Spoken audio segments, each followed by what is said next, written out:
ma räägin teile ühe loo, millega ma omast arust tõestan ära selle, et mis vähemalt mulle tõestas, et minuga on midagi väga valesti. See on lugu sellest, kuidas me käisime sõpradega Rakvere kandis neljakesi tegemas mingit tegevust, mida saaks kõige paremini kirjeldada sõnadega, me käisime endal mõistust peast ära joomas.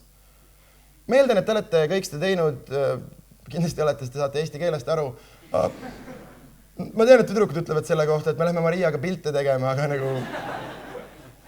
No see on see nädalavahet, sul on auto täis kanget alkoholi ja Alias on ainuke asi, mida ei tehta lahti, on ju. Me jõime Rakveres 2,5 päeva neljakesi statistika 4 mehest 2 peapõrutus.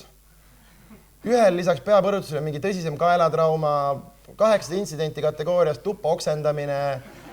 Näiteks viimasel hommikul tekkis õhku paks küsimus, et kurat, kes see Martini peale oksendas? No?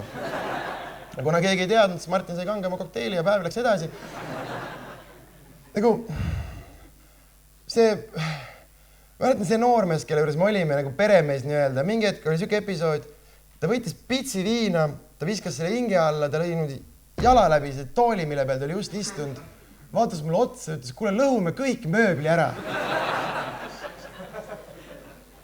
Ja sellele järgnes 5-minutine maadlusmatš inimene versus gaasipliit, mille gaasipliit ülekaalukalt võitis ja kogu selle ahastuse keskel tekkis minu pähe küsimus, kuidas see meie kõigi jaoks nii normaalne on nagu.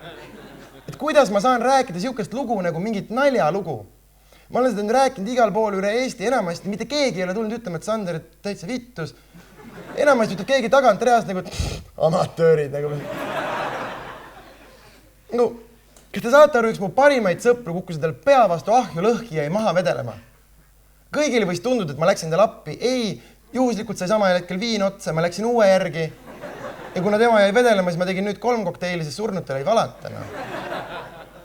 Ja ma väidangi sellepärast, et meil on kõigil alkohooliku mentaliteet, et ma saan rääkida siukest asja nagu mingisugust nalja ja sellest ei ole mitte midagi. Jumala pull. 82% Eesti inimesi vastavad küsimusele, kui palju viina teie kokteili, siis jumala tuimalt, aga ma ei tea, palju sul on.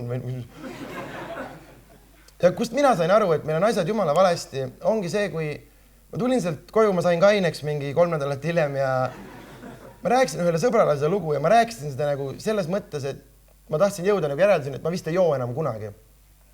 Ja kuskil poole loo pealt aga lihtsalt katkestas, et kuule, et see ei ole mitte sittagi ju. Mul vanaisi lasi omal ajal endal kuradi puskari aparaadiga silmad peast välja. Ja siis ma küsin, et no siis lõpetas ikka joomis ära, ei, siis valas vanaema.